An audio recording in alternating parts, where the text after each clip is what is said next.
All right. My name is Eli Anthony. I'm with the Three Rivers Regional Library System. We're a small rural system in North Florida, right in the bend there. We've got 4 libraries spread over 4 counties. And Koha currently thinks we have 155,000 and change items. But as of yet, we've only done inventory of 2 of our libraries, so I think that's a little overestimated. And most of our 64,000 population served, about almost half of it is in 1 county. And that was the first library we did inventory at. They joined the system later than the others.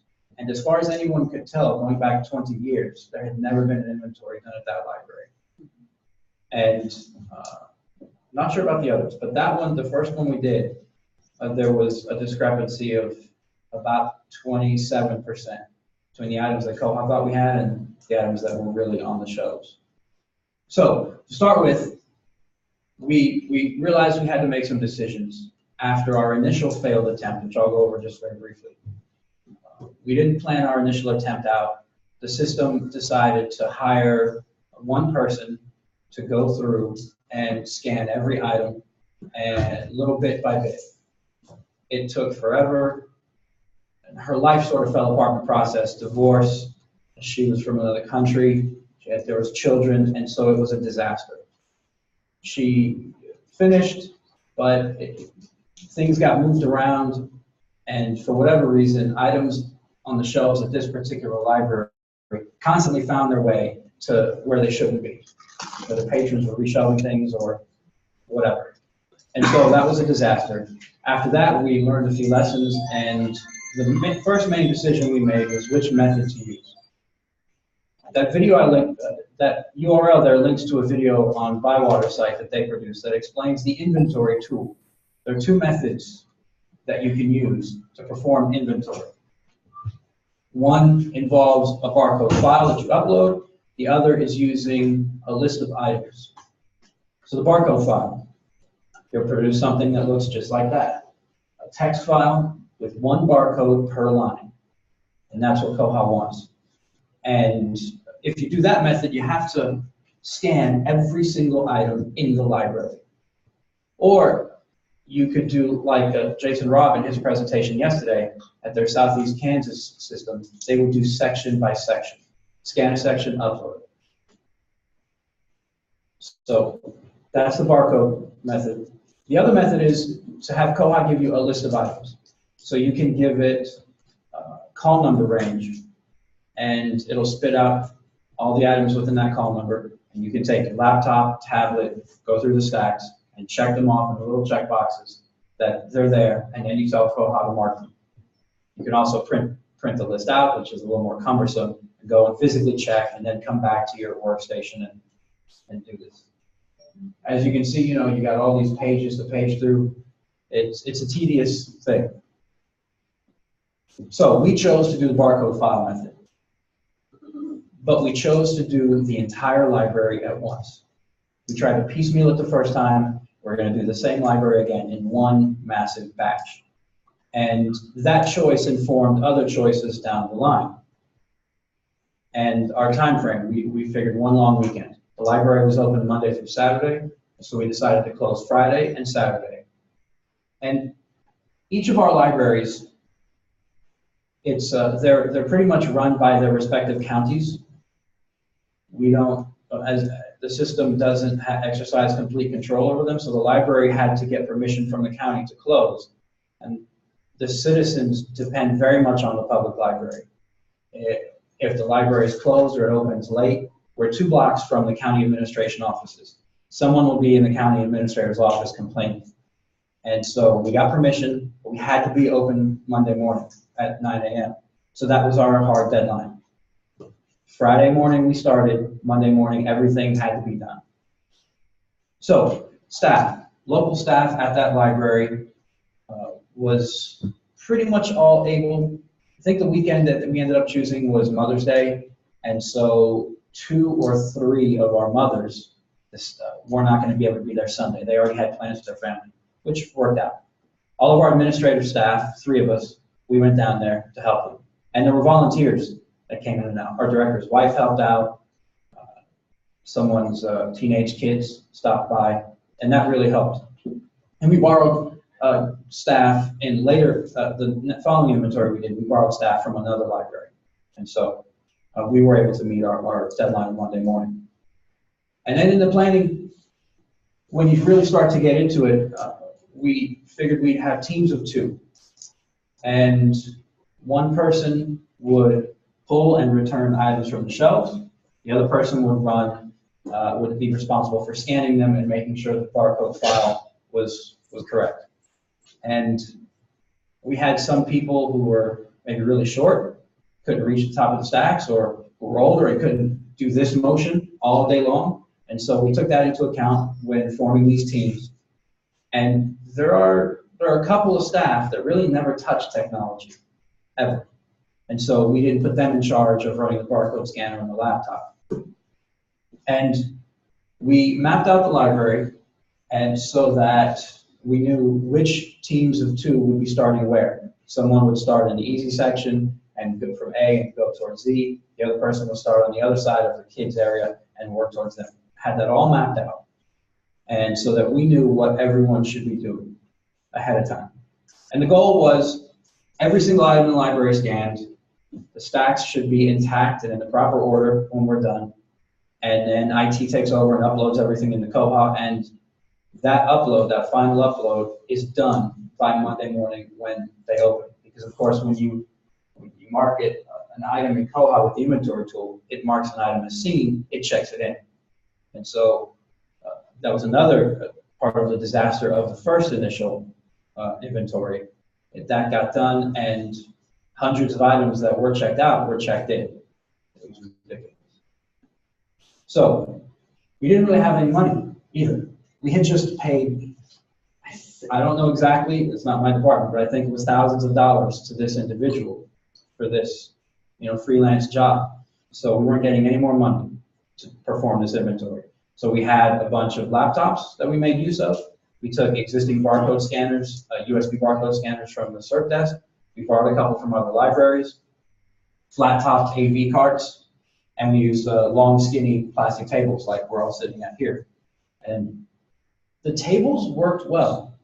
I didn't think staff would like them, but they would just move the table down the stacks as they went.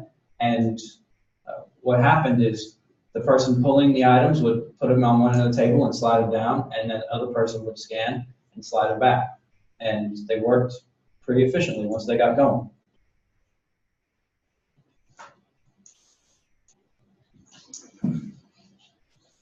So, training staff. Like I said, staff had never done any of this. Nobody on staff had ever done it in any inventory at any library anywhere except our director. And so everyone had to be thoroughly trained on the goal, what was expected of them, the scope, because we weren't all used to working on Saturday or Friday late into the evening. And it's beneficial to really, I found it was beneficial to really explain why. Staff would get frustrated, and we could watch at this library. Someone would go from the OPAC to the stacks and back and forth and back and forth and back and forth, and then finally come up to the desk and say, I've looked for 5 books. Catalog says they're there, but they're not there. That was a regular occurrence. And for staff as well, who would try that. And so at that point, the county didn't pay overtime. So even though we worked on Saturday night, through to Saturday night, nobody was getting any extra pay. So they had to take time off the following week or earlier in that week. But explaining the benefit and why this was needed helped to alleviate some of that. And so we went with each team, made sure everyone was okay with who they were working with, and that each person could handle their role of running the laptop or pulling the books, and then walk through the library. So you're going to exactly, step by step, what they would be expected to do. And that worked out pretty well. When we did that, everyone got an idea of what was needed and got it in their head. It was still a gargantuan task in their mind, and I think most staff dreaded it, but it ended up going just fine. And so preparing the library. The first successful inventory we conducted at this first library, we did not lead leading up to it. Like make a concerted effort. We really should have. That would have pulled a lot of items. As we went, we ended up with stacks of books. I don't know if they hadn't been doing regular reading or what was going on there. But we had stacks and stacks of books that were damaged or that had any number of issues that they needed to be pulled. And items. And so in a library, you get items where you may have a stack of items on someone's desk in the back, a special collection that's on some shelf somewhere that people don't normally use, and so it may be forgotten about when we're actually doing the inventory. So all of those little spots and miscellaneous items, every nook and cranny of the library has to be searched, and everything has to be put in its proper place, or we have to know where those spots are, where every item lives. The day before inventory, we had the library go through and make sure nothing was sitting behind the shelf, had fallen. Nothing was sitting on a table or on the floor in the kids' room. Every item was where it should be, so that when we were going through scanning, we could find it. And we tried to make sure the shelves were neat and everything was in order. That made it easier to pull and return items. So, inventory begins, and before I get to that, the preparation we went through, it seemed excessive to staff. And we treated every staff member when we were going through the preparation as if they had never done it before and as if they didn't have any experience using a barcode scanner. We went through everything. Like, with a laptop, if your finger touches the trackpad, that cursor could, the focus could be moved and it's not in the text file anymore. And you're scanning away. We went over everything. And it started out somewhat smoothly, but then we had issues. By our second library, which we did earlier this year, it was much smoother, and we finished ahead of schedule of where we thought we would finish. And it was great. There weren't as much complaints. Staff seemed to be happier and more upbeat. So initial issues we got to were some of the laptops. They were prepared. With all of our laptops, we went through and made sure all of the Windows updates were done, that anything else that might interrupt, like auto updates, was turned off for this, that Java, updated Java so it wouldn't be popping up distracting. Everything that we could think of, because our staff aren't all the most technically savvy, and so there could be a pop-up and they freak out. And then the assignments.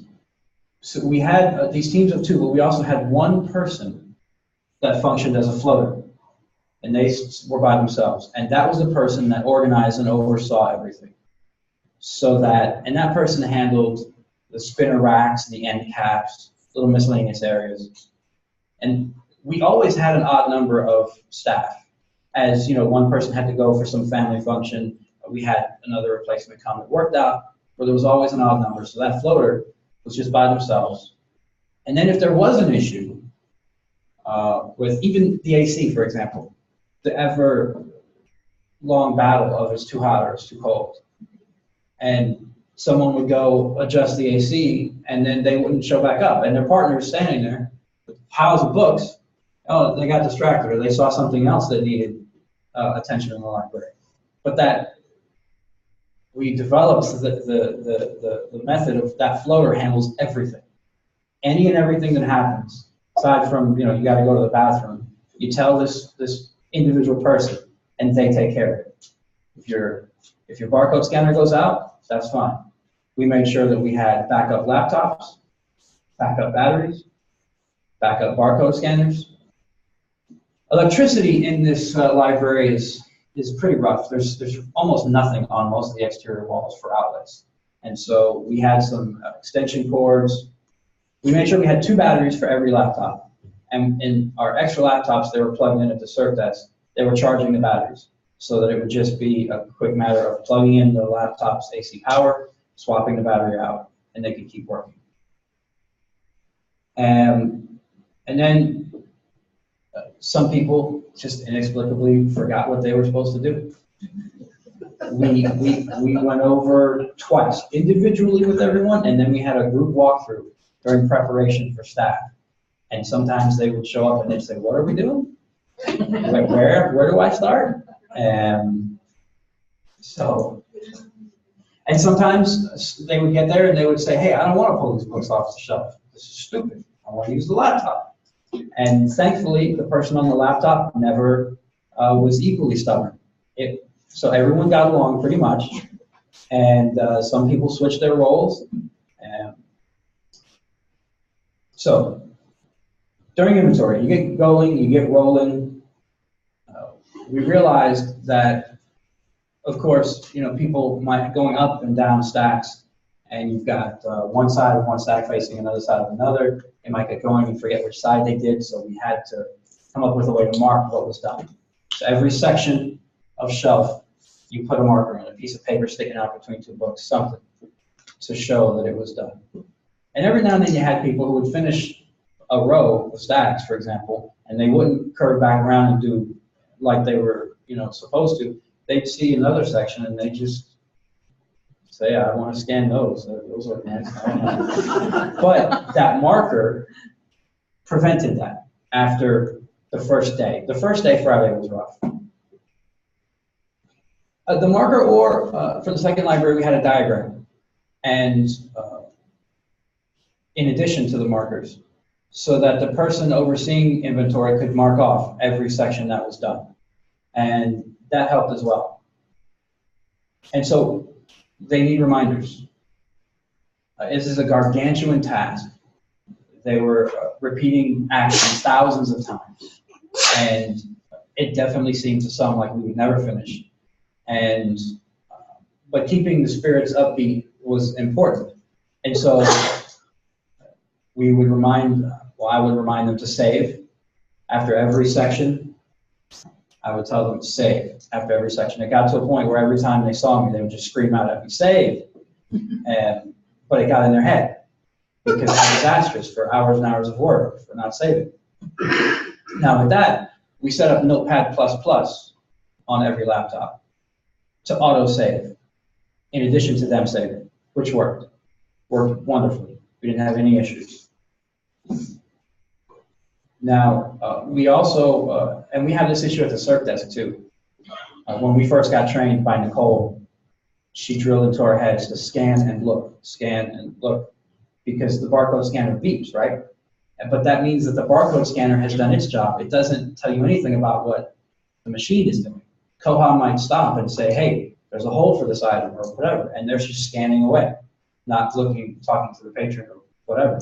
And the same started to happen with inventory. An errant touch of the keyboard or trackpad, perhaps the cursor got moved to the middle of a previous barcode, and then stuff was just all messed up.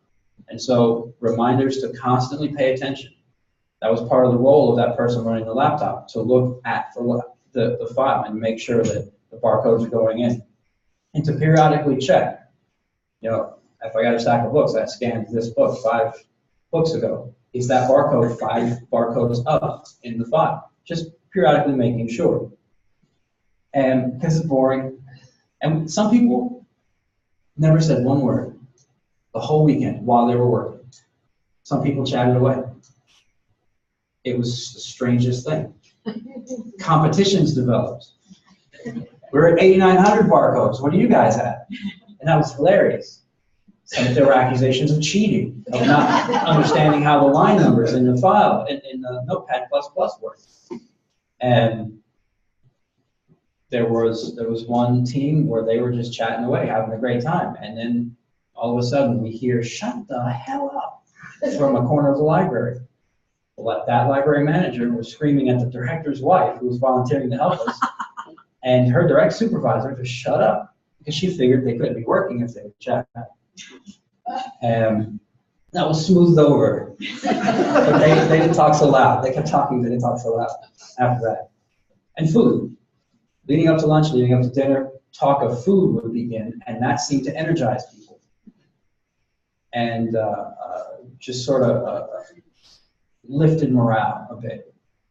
And so the person floating, overseeing this, could manage this and direct the conversation and check in on people. And I'm telling you, some people looked haggard. It was tough physically on them because books are heavy. And the pressure of getting it done by 9 a.m. Monday morning, which was for most of us, it became an immovable deadline because then the library manager was going to be on the hook to the county administrator of why citizens can't, apply for food stamps and state services and all this. And we found interesting things once we got going. I found this. The back cover was shredded and a few pages were missing. But I took it home. And it was going to get tossed. But Men, Martians, and Machines. And I think there's a scene in, I'm not through it all the way, but I think there's a scene in there where there's a chess tournament on Mars. And the Martians are better than the machines. I mean, you find this stuff as you're going through. And so we would make fun of things.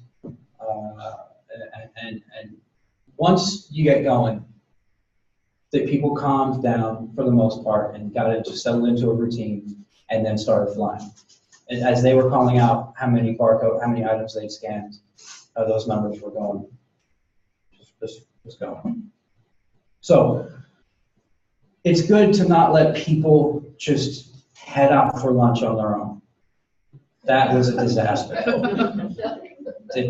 We would all say, all right, we'll be back the first day. We'll be back at this time and we'll get started again. That didn't happen. They just showed up and oh, am I late? Oh no. And other people were sitting there waiting for them. So have food come to the library. Every other day, it works perfectly. And that library is right near pretty much the best donut place within any of our system counties. And it just glazed donuts, but they're amazing. And someone showing up with a dozen of those glazed donuts made everyone's day. So that would start us off well. Then they would look forward to lunch, and a couple nights we stayed for dinner too. And scheduling can get tough. Like I said, people were leaving for Mother's Day. People had children to pick up from school, and so we arranged volunteers to come in at those times, so that when a staff member had to leave to go handle some family thing, that's when we had the volunteer who was willing to give us, say, 3 or 4 hours that weekend. That's when we had them show up.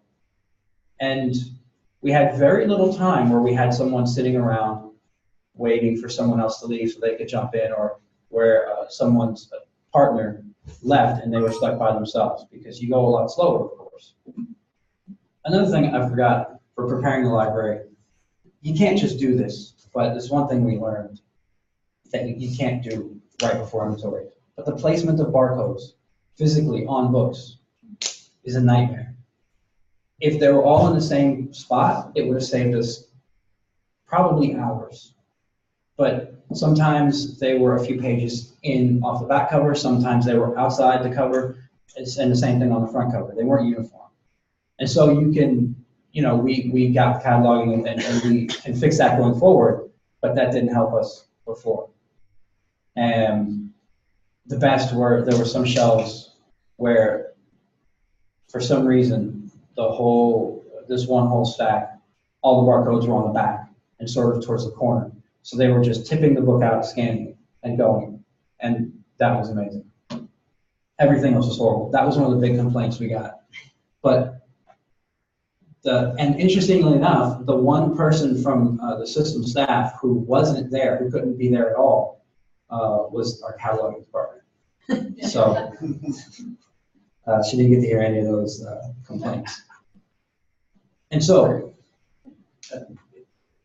staff will get, they'll chat, they can get distracted. We had a library pet, a bird. At some point, people started paying attention to it. It just started going nuts in this little cage. And so the person overseeing inventory, who's floating by themselves, needs to really corral people, because attentions can wander. And I think that's pretty much done. And so as you get near close to the end of scanning everything, what we did was we went back with each team and got a little report from them of what they scanned. Junior fiction, nonfiction, biographies, whatever. And then we did a final walkthrough with everyone to each little section to ask, did someone scan this? Did someone get this section? And through everywhere, every little spot, the shelf above the director's desk in the back that has little professional collections, everything. And then we double checked it, just to be sure, because staff obviously they didn't want to do this again. And then we checked the data. So on each laptop, Notepad++, it had made a little one file, the main file that they had been working with for the whole time, and then its little folder of backup files that it was periodically backing up every minute or so. And so we made sure that that was intact, and which they all were. The combination of Windows 7 laptops and Notepad++ worked great. And we didn't need to use the auto backup at all. When we compared them with the main file that staff had just been Control-S saving the whole time, it was the same. The data was intact. And so then we went through and rebuilt the library so the staff could come in Monday morning and just open. And all the laptops away, everything. And staff, as far as the reaction of staff, leading up to it, they would dread it, and some almost had I don't know the right word for it, but they didn't seem to always like that we were saying, hey, you need to do this inventory. Almost felt like maybe they were being insulted a little bit, that, oh, our catalog is a mess, or you don't think we're doing a good job, but we need to do this, straighten it out, or because it's never been done, ever, as far as our 20-year staffer can remember. But at the end, they were happy. They were glad that it was done. And so it worked out. And then the next time we do it there, it'll be fine, provided staff is still there. So everyone gets congratulated and thanked, and they go on their way. And then it's just left to the data. And so we collected all the laptops, copied all the files from the laptops onto a flash drive to take back to my office. Now, the first time we did it, we tried a Dropbox, like they did in southeastern Kansas. We had some issues with that, and I don't remember what they were. I think the Windows 7 Dropbox client works fine. I don't remember the specific issues, but in an effort to just simplify it and have less potential points of failure, we did away with Dropbox and just let them be saved right there. We had a flash drive in each machine that was mirroring what was happening with the Notepad++ file and backup. So we had a couple, we had redundancy there. And so we collected the files from each laptop, took them to my workstation, and then the backup. We didn't work from any of the originals. Obviously, we made a copy, so the originals are still sitting there in a folder somewhere on my machine, and I copied them and made working copies so that nothing would happen. That could have been disastrous if anything did happen. And then sorting. So someone wanted to know if there were any duplicates. And so I made a separate copy of all the data just to see if there were duplicate barcodes. And there were a few. And I think that was more to do with people scanning the same section twice. I don't think there were any duplicate barcodes on separate items. And it was only a few. I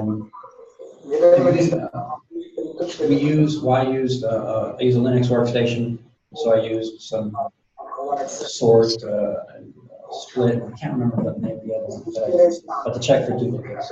And it wasn't that big, so I didn't mess with it. And then there was something interesting in Jason's presentation yesterday that we haven't tried, where, and someone else was mentioning about having Koha check to see what the shelf order of the barcodes, and if there were any items missing. We didn't do it. We just uploaded en masse everything to Koha. And so there's that bug in Koha where you can't upload the massive files. This particular library had 34,000 barcodes, and so I tried to break them up into smaller and smaller chunks, and I eventually got down to chunks of 500. Sometimes it would handle over 1,000 files. Sometimes it would choke on 600, but I never had a choke on 500. So I took all the files from the laptops, combined them, and then broke them up. And I used a Linux tool called Split to do that. It just gave me, it broke the whole 1-bit file up into a ton of small 500 line files. And your brain kind of goes on autopilot when you're uploading that. Click, upload, check. And it sounds ridiculous, 34,000, over 60 files, little 500 lines, but you go through it fairly quickly. And it didn't really make me too bad. And so with Koha's inventory tool, all right. So you have the two methods for doing inventory. In the red box is everything relevant for using the barcode file. At the top, you find your file, you upload it, and you give it a date. And that's the date that Koha will set as its last seen date for all the items in that file that you upload. And the select items you want to check box, that's where you tell Koha, check these items, these barcodes that I'm giving you against items that match these criteria. This first library we did specifically, that's where I worked for a little while before I joined the system. I knew that no matter how much we shelf read, and I don't know why, items were misplaced horrendously. And so we didn't touch trying to limit it to column number, and perhaps that contributed to Koha choking up, and we need to go down to 500 items per file, because also the only limiting factor I gave it was the library. And even that, I think I missed some, because ILLs and things, sometimes staff will just check an item in and not pay attention, and it gets put on the shelf. Whenever we have an item from another library that gets returned to, we send it back to that library, but that doesn't always happen. Anyway, so that's all we did. We just set the library, uploaded the file, submit, it marked everything with the date, and it worked well. It works very well. And again, this is the link to that same video. And that video does a great job of explaining the difference between the two tools. And there may be reasons why you want to do the other method. Like I said, we've only done this 2 times. There may be better methods and better ways to do it. I like how Jason was saying they do it in southeastern Kansas. But we used what we had available, the laptops and the big barcode scanners. And so they had these slick Bluetooth scanners and tablets. But we didn't have funds for that at that point. And so then there's the reports. I had to run so many reports. So many reports.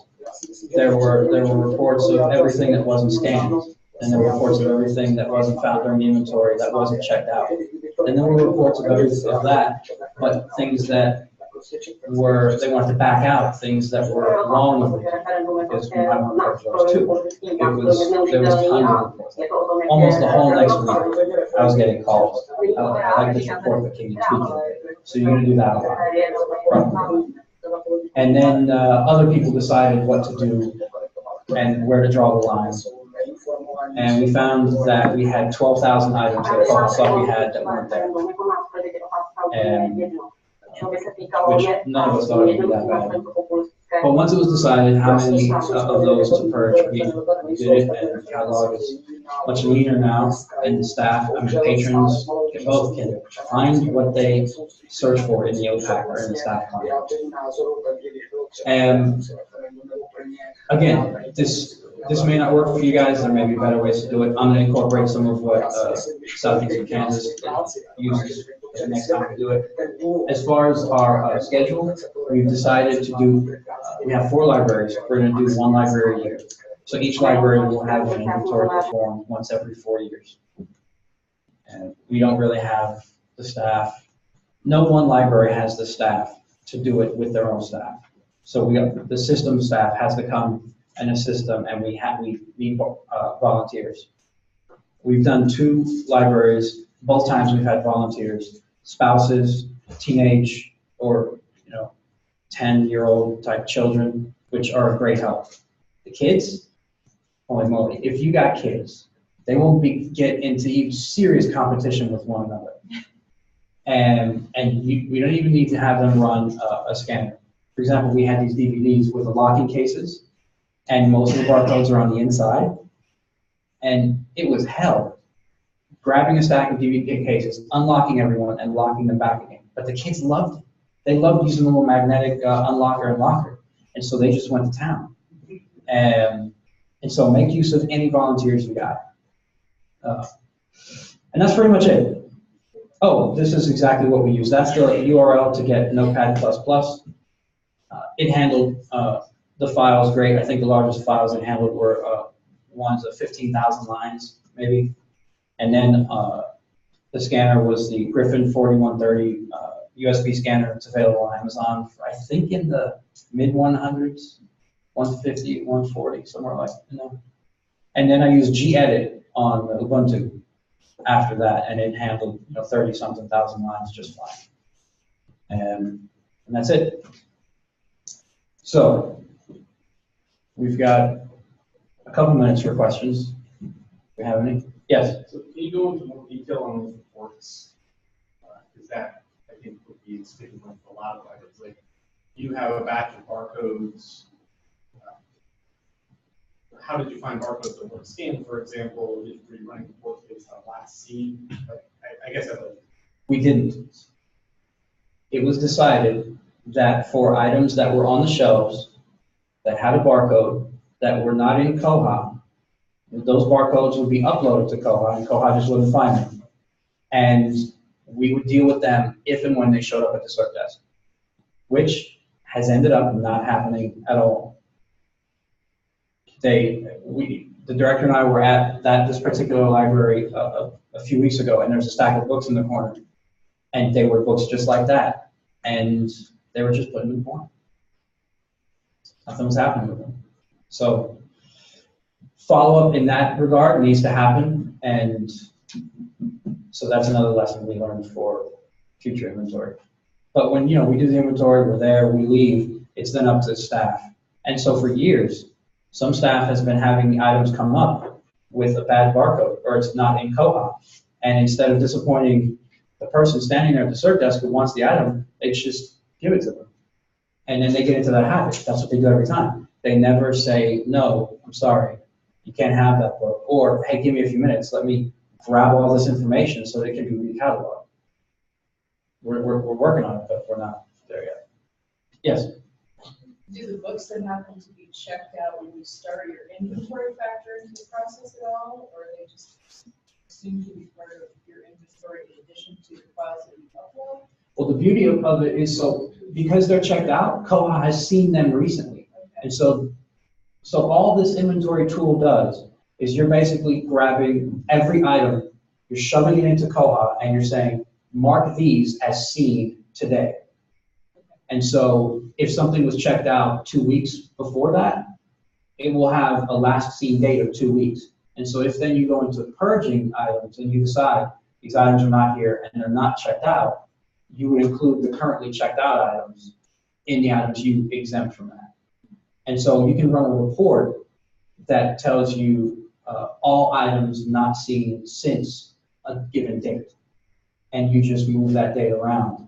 And then you have items that were not scanned during your inventory and that are not currently checked out, those are items that are gone. And then one follow-up question. For the items that ended up on your purchase, you said they're not recently checked out and they're not scanned during your inventory. If they're, say, checked out to a patron long overdue loss, that just gets. We broke them out and we let the library handle them and we dealt with them later. But items that Koha thought were on the shelf, but were not found during inventory, those are the ones that we felt very confident in getting rid of. And so the report then was given to the director and library manager, and they went through, and some of those items they may want to replace, that perhaps they thought they had, a copy of Mice and Men, maybe 4 of them, but there's only a busted one on the shelf, for example, and then they need to replace it. Oh, thank you.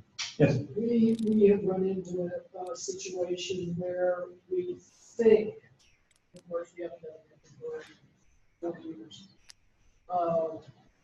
that people scanning things self-check because they do not pay any attention.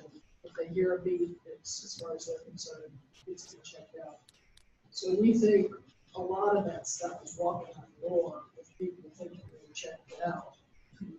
And so that's, I think I might be reluctant to say, okay, let's purge all those missing things. Yeah, and we had that problem with staff, hearing the beep and thinking everything is okay. We don't have any self-check. We don't have staff like anyone else. But yeah, that would be a dimension that we haven't considered. Yes. On your 500 barcode batches, did you use the all number limitation? No. The only limiting factor we did was the library. Okay. So it didn't present the rest of, like, say, nonfiction if you only had 50 or 500 items. It didn't present the rest as missing. Right. No. Okay. Yes. We found the barcode has to be a real pain, so we can offer another way or discover another way. So maybe this will be helpful. Maybe someone can talk about that. Instead of the barcode files, we take the laptop out of the stacks, scan it, connect it to Koha, and use the check-in screen, and just go through and check in every book on the shelf. It doesn't affect their circulation, so it doesn't touch it out, but it does update with the last seen. So they need to go on a report for anything older, that they last seen older.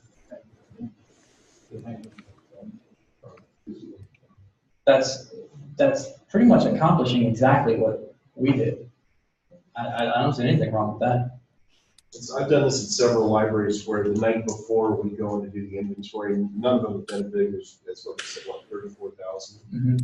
I think the biggest one I've done is 20,000. But the night before I go in and I run a report and generate a list that this is everything that's supposed to be there, and I just change them all to missing. And then the next day we go in and just check everything in, and then we're done. The things that we didn't scan are just already missing, so no more steps are needed. That's great. I like that. Thank you. I've been doing it since I was using Dynex at Boise Public Library before Cersei and Dynex merged. And I've always called it the quick and dirty inventory method. So. Yeah, any method that you can use to basically get the yes or no of is an item physically in the library, does it still physically exist, into Koha so that you can then figure out what to do later works. Your idea is great, and I like the quick and dirty method as well. So any other questions, feel free to email me. There's some great ideas here, and thank you very much.